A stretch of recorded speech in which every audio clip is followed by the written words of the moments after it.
27-ാം ലേഖനം 4-ാം അധ്യായത്തിന്റെ 27-ാം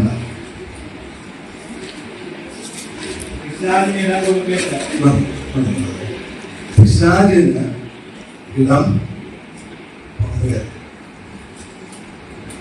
ഞാൻ മറ്റൊരു വിഷയമായിരുന്നു പങ്കുവയ്ക്കാനായിരുന്നു. ഞാൻ നോക്കിയപ്പോൾ നടക്കത്തില്ല. കാരണം എങ്ങനെ പിടിച്ചാലും എത്തത്തില്ല, ചെറിയൊരു സംശയം. അതുകൊണ്ട് വളരെ ലളിതമായിട്ട് ഈ ഒരു ചിന്ത ഇങ്ങനെ പറയാൻ കാരണം,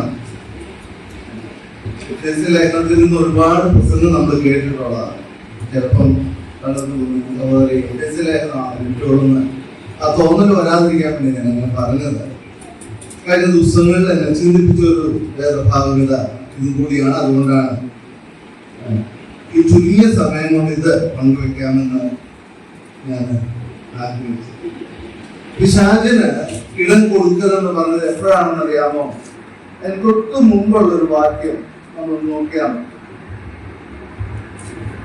കോപിച്ചാൽ പാപം ചെയ്യാതിരിക്കുകയും സൂര്യൻ അസ്തമിക്കുമ്പോഴാം നിങ്ങൾ കോപം വെച്ചുകൊണ്ടിരിക്കുക. അപ്പൊ ശരിക്കും പറഞ്ഞാല് നമ്മുടെ വാക്കുകളോടുള്ള ബന്ധത്തിൽ വരുന്ന ഒരു കാര്യം, ഒരു വിഷയമാണ് നമുക്കിവിടെ കാണാനായിട്ട് സാധിക്കും. കോപമില്ലാത്ത വീടുണ്ടോ? കോൺഫ്ലിക്റ്റ് ഉണ്ടാകാതെ, വഴക്കല്ലോ, പിന്നെ അടിയും ബഹളമല്ല. എങ്കിലും എനിക്ക് തോന്നുന്ന മിക്ക വീടുകളിലുള്ള ഒരു സ്വഭാവം എന്നതാണ് കോപം. എല്ലാ ഏതെങ്കിലും ഒരു വീട്ടില് ഒരു കോപവും ഇല്ല, ഒരു പ്രശ്നവും ഇല്ലാത്ത ഒരു വീടുണ്ടെങ്കിൽ എനിക്ക് തോന്നുന്നു അവിടെ എന്തോ സ്പെല്ലിംഗ് മിസ്റ്റേക്ക് ഉണ്ടെന്ന്, അല്ലേ? ഭാര്യയും ഭർത്താവും ആകുമ്പോ അല്ലെങ്കിൽ മക്കളോടൊക്കെ ചില വഴക്ക് പറയുകയും ഇതൊക്കെ ഉള്ള വീടുകൾ തന്നെയാ നമ്മുടെ ഒക്കെ വീടുകൾ. അപ്പൊ ഇവിടെ ദൈവവചനം പറയുകയാണ്, കോപത്തെ കുറിച്ച് പറഞ്ഞിരിക്കുന്നത് എന്താ? കോപിച്ചാൽ പാപം ചെയ്യാതിരിക്കുകയും സൂര്യൻ അസ്തമിക്കോളം നിങ്ങൾ കോപം വെച്ചുകൊണ്ടിരിക്കുക. ഇത് പറഞ്ഞിട്ടാണ് പറയുന്നത് പിശാചിന് ഇടം കൊടുക്കുക. പിശാചിന് ഇടം കൊടുക്കുക. ഞാൻ ചോദിക്കട്ടെ, പിശാചിന്റെ ഒരു വലിയ സ്വഭാവം എന്താണ്? കർത്താവ് എങ്ങനെയാണെന്ന് വെച്ചാൽ നമുക്ക് ദൈവത്തിൽ അറിയാം. വായിക്കുന്നുണ്ട്, ഞാൻ നല്ല ഇടയനാവുന്നു, നല്ല ഇടയൻ വാതിലിലൂടെ, അല്ലെ? ആളുകളുടെ ഇടയൻ വാതിലിലൂടെയാണ്, അല്ലെങ്കിൽ കാവൽക്കാരൻ വാതിൽ തുറന്നു കൊടുക്കും. പക്ഷെ പിശാചിനൊരു പ്രത്യേകതയുണ്ട്. പിശാചിന് വരാൻ എന്ത് വേണ്ട? വാതിൽ വേണ്ട. അതുകൊണ്ട് പിശാചിന്റെ വഴി എന്ന് പറഞ്ഞാൽ അവിടെ എഴുതി വെച്ചിട്ടുണ്ട്, ആട്ടിൻ തൊഴുത്തിന്റെ വാതിലിലൂടെ അല്ലാതെ വേറെ വഴിയായി വരുന്നവൻ കള്ളനും കവർച്ചക്കാരനുമാണ്. അവര് വാതിലൊന്നും തുറന്നു കൊടുക്കേണ്ട ആവശ്യമില്ല. പകരം പിശാചിന് വേണ്ടി നമുക്ക് വേറൊരു പേരുടെ പറഞ്ഞു കൊടുക്കാം. എങ്ങനെ വരുന്നത്? നുഴഞ്ഞ് കയറുന്നതിന് മിടുക്കനാ പിശാച്. എവിടെയൊക്കെയാണ് നുഴഞ്ഞു കയറുന്നത്? അത് ചോദിക്കാൻ സഹോദരൻ, പിശാച് കയറാൻ എവിടെയാ വയ്യ? നമുക്കറിയാം, ബൈബിളില് പിശാച് കയറിയ കുറെ സ്ഥലങ്ങളുണ്ട്. ബൈബിളിൽ പിശാച് കയറിയെന്നല്ല, പിശാച് കയറിയ കുറെ സ്ഥലങ്ങള് ബൈബിളിൽ എഴുതി വെച്ചിട്ടുണ്ട്. ഏതെങ്കിലുമൊക്കെ നമ്മുടെ മനസ്സിൽ വരുന്നുണ്ടോ? എല്ലാവരും പറയും അങ്ങ് ഏതും തോട്ടത്തിൽ കയറിയ പിശാച്. പിന്നെ എവിടെയെങ്കിലും ബൈബിൾ പിശാച് കയറിയതായിട്ട് പറയുന്നുണ്ടോ? അയ്യോ, ഏതും തോട്ടത്തിൽ കർത്താവ് ദൈവം മനുഷ്യനെ സൃഷ്ടിച്ചപ്പോഴേ ഒരു പരിപാടി പറഞ്ഞായിരുന്നു. എന്നതാ? വെറുതെ അല്ല നിന്നെ ഈ തോട്ടത്തിലാക്കിയിരിക്കുന്നത്, നീ എന്ത് ചെയ്യണം? ഈ തോട്ടത്തെ കാവൽ ചെയ്യണം തന്നെയാണ് പറഞ്ഞത്. അപ്പൊ ഈ കാവൽ ചെയ്യണം എന്ന് പറഞ്ഞപ്പോഴേ അതിന്റെ അർത്ഥം എന്താ? ഒരു നുഴഞ്ഞുകയറ്റക്കാരൻ ഉണ്ട്. നുഴഞ്ഞുകയറ്റക്കാരൻ നുഴഞ്ഞു കയറുന്നത് തന്നെ ചെയ്യും. അതിന്റെ പരിണിതൊക്കെ നമ്മൾ അനുഭവിക്കുന്നത്. നടക്കട്ടെ, അതങ്ങനെ നടക്കട്ടെ.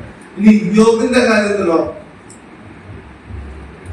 യോബിന്റെ കാര്യത്തിൽ നമ്മൾ വളരെ ചിന്തിക്കേണ്ട ഒരു കാര്യമാണ്. യോബിന്റെ കാര്യത്തിൽ പിശാച് എവിടെയാ വന്നത്? നമുക്ക് ആ വേദഭാഗം ഒന്ന് വായിക്കാം. യോബിന്റെ പുസ്തകം 1-ാം അധ്യായത്തിലും 2-ാം അധ്യായത്തിലും അതേ സംഭവം തന്നെ പറയുന്നു. ജസ്റ്റ് യോബിന്റെ പുസ്തകത്തിലെ ആ സംഭവം നമുക്ക് നോക്കാം.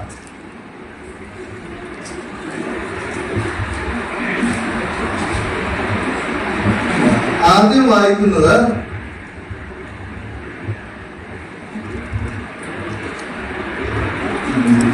6-ാം വാക്യം, 1-6.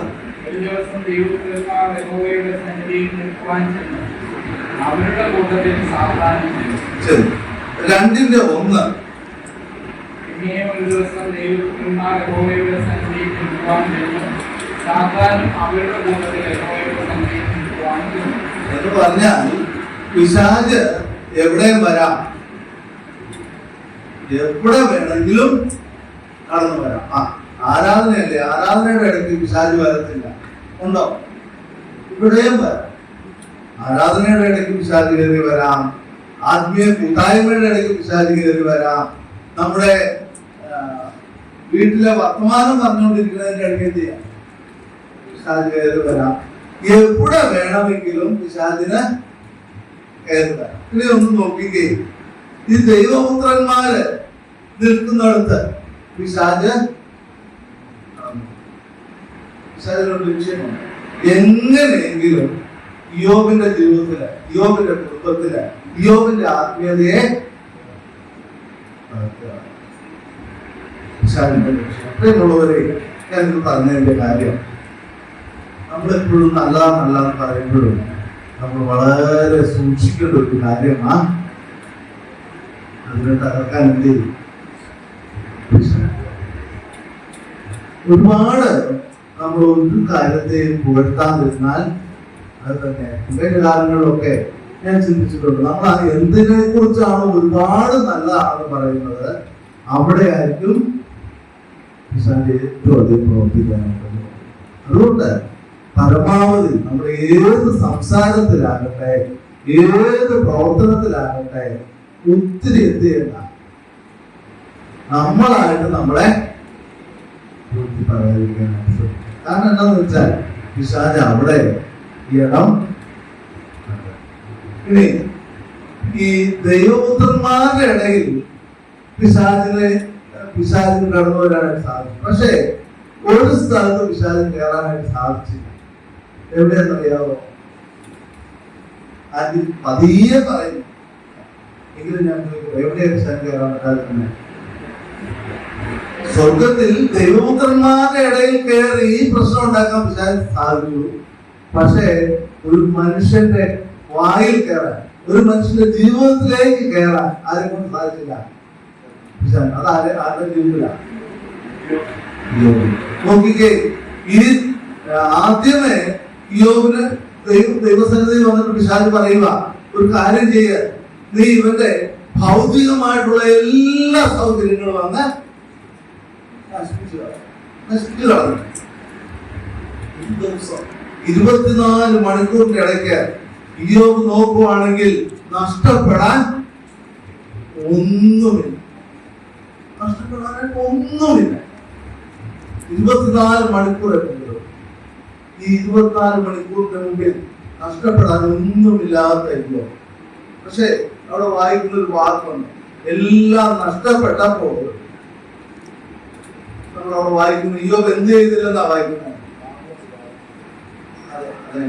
ഞാൻ ആ വാക്കാ പറയാനായിട്ട് ആഗ്രഹിച്ചത്. ഇത്രയും നഷ്ടമുണ്ടായപ്പോൾ 2 കാര്യം ചെയ്യാനാണ് സാധ്യത ഉണ്ടായത്. നമുക്ക് അവിടെ തന്നെ നോക്കുകയും 31:22 ഇതിലൊന്നിലും യോബ് പാപം ചെയ്യുകയോ ദൈവത്തിന് പോഷത്വം ആരോപിക്കുകയോ ചെയ്തു. പലപ്പോഴും നമ്മളൊക്കെ ഇങ്ങനെ വരുമ്പോഴേ ആദ്യം ദൈവത്തിന് ഇതൊന്നും കാണാൻ പറ്റും. ദൈവം എന്താ എന്നോട് ഈ ക്രൂരത ചെയ്തു? പക്ഷേ യോബ് പറയുക, ഒരു വാക്കിൽ പോലും ദൈവത്തിന് പോഷത്വം ആലോചിക്കാതെ പറഞ്ഞ വാക്കെന്തായിരുന്നു? യഹോവ അങ്ങേ യഹോവ. ഇനി രണ്ടാമത് ഭൗതികമായ സൗകര്യങ്ങളെല്ലാം നഷ്ടപ്പെടുത്തി, അതിനുശേഷം ആരോഗ്യം മുഴുവൻ നഷ്ടപ്പെടുക. അവിടെ ഇയ്യോബിനോട് ഒരു പ്രോത്സാഹനം കൂടി കൊടുക്കും ഒരാൾ. ആരാന്നറിയാവോ? ഭാര്യ. അറിയാവുന്ന കാര്യ. ഭാര്യ പറഞ്ഞത് എന്താണെന്നാണ് നമ്മളിവിടെ വായിക്കാറുണ്ട്. എന്താ പറഞ്ഞത്? നീ ഇനിയും നിന്റെ ഭക്തി മുറുകെ പിടിച്ചുകൊണ്ടിരിക്കുന്നുവോ ദൈവത്തെ ത്യജിച്ചു പറഞ്ഞ്. അപ്പൊ നീ രണ്ട് കാര്യം ഉപേക്ഷിക്കണം. ഒന്ന്, നീ ദൈവത്തെ ഉപേക്ഷിക്കണം. ഇനി ആരെ ഉപേക്ഷിക്കണം? നിന്റെ ജീവനെ ഉപേക്ഷിക്കണം. എന്തിനാ യോബേ ജീവിതത്തിലെ എല്ലാ പ്രതീക്ഷയും നഷ്ടപ്പെട്ടുകൊണ്ടിരിക്കുന്ന അവസ്ഥ? എവിടെയും യോബ് പറയുന്ന വാക്ക് നോക്കുകയും അവിടെ വായിക്കുന്നത് ഒരു പൊട്ടി സംസാരിക്കുന്നത് പോലെ നീ സംസാരിക്കുന്നു. നാം ദൈവത്തിന്റെ കയ്യിൽ നിന്ന് നന്മ കൈക്കൊള്ളുന്നു, തിന്മയും കൈക്കൊള്ളുന്നു എന്ന് പറഞ്ഞു. ഇതിലും ഒന്നിലും മതങ്ങളാൽ മക്കളെ പിശാച് എവിടെയാണ് ഇടം തേടി നടക്കുന്നത്? പ്രധാനമായിട്ടും നമ്മുടെ വാക്കിൽ നമ്മൾ ലഭിക്കാൻ. യാക്കോബിന്റെ ലേഖനത്തിൽ ഒരു വാക്കുണ്ടല്ലോ. യാക്കോബിന്റെ ലേഖനത്തിൽ എഴുതിയിരിക്കുന്നത് എന്താ? നമുക്കറിയാവുന്ന വാക്കുകൾ. ഞാൻ ജസ്റ്റ് ആ വാക്കുകൾ കൂടി ഒന്ന് വായിക്കുക. യാക്കോബിന്റെ ലേഖനത്തില് ഒരുവൻ തന്റെ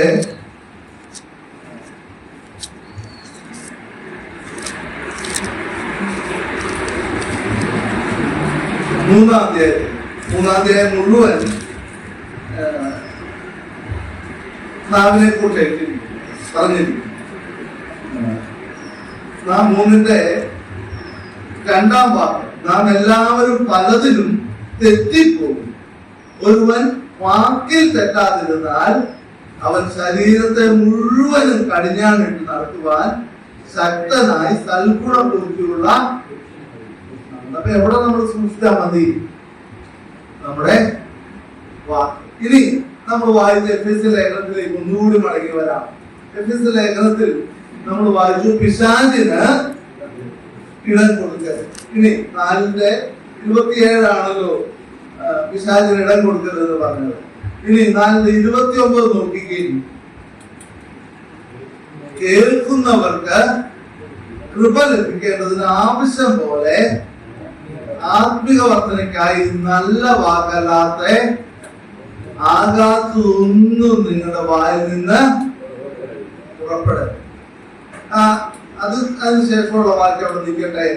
31-ാം വാക്യത്തിലേക്ക് നമുക്കൊന്ന് പോകാം. എല്ലാ കയ്പും കോപവും ക്രോധവും കുറ്റാരവും ദൂഷണവും സകല ദുർഗുണവുമായി നിങ്ങളെ വിട്ട്. ഇതെല്ലാം എന്തുമായിട്ട് ബന്ധപ്പെട്ടതാണ്? നമ്മുടെ നാവാണ്. ഇതെല്ലാം ചെയ്യരുതെന്ന് പറയുന്നതിന്റെ കാരണം എന്താണെന്ന് അടുത്ത് എഴുതി വെച്ചിട്ടുണ്ട്. നമ്മുടെ വാക്കുകൾ സൂക്ഷിച്ചില്ലെങ്കിൽ 30-ാം വാക്യം, ദൈവത്തിന്റെ പരിശുദ്ധാത്മാവിനെ നമ്മുടെ ഹൃദയത്തിൽ പരിശുദ്ധാത്മാവ് അവിടെ നിന്നുള്ള ഉറവിൽ നിന്നാണ് വചനം പുറത്തേക്ക് വരുന്നത്. ഒരു ഉറവിൽ നിന്ന് എന്ത് വരേണ്ടതായിട്ടിരിക്കുന്നത്? ഒരു യാക്കോബിന്റെ ലേഖനത്തിൽ തന്നെ എഴുതിയിട്ടുണ്ടല്ലോ, ഒരു ഉറവിൽ നിന്ന് അനുഗ്രഹവും ദൈവങ്ങളുടെ നാം എന്തിനുള്ളതാണ്? നിങ്ങൾ അനുഗ്രഹം അനുഭവിക്കേണ്ടതിന് വിളിക്കപ്പെട്ടതായതുകൊണ്ട് നമ്മൾ എന്ത് ചെയ്യണം? അനുഗ്രഹിക്കുന്നവരായിരിക്കും. മാത്രവുമല്ല 4-ന്റെ എഫെസ്യ ലേഖനം 5-ാം അധ്യായത്തിലേക്ക് വരുമ്പോഴും നമ്മൾ വായിക്കുന്ന വാക്കുകളുണ്ട്. നമ്മുടെ വാക്കുകൾ 5:4 അങ്ങനെയാകുന്നു വിശുദ്ധന്മാർക്ക് ചീത്തത്തരം, ഒട്ടച്ചൊൽ, കളിവാക്കിങ്ങനെ ചേർച്ചയല്ലാത്തവ ഒന്നുമരുത്. സ്തോത്രമത്രേ. രണ്ട് വാക്കുകളെ അവസാനിപ്പിക്കുക. പിശാചിന് ഇടം കൊടുക്കുക. നമ്മുടെ ജീവിതത്തിൽ നമ്മുടെ വാക്കുകൾ ഈ ഒരു മാതൃകയാണ്.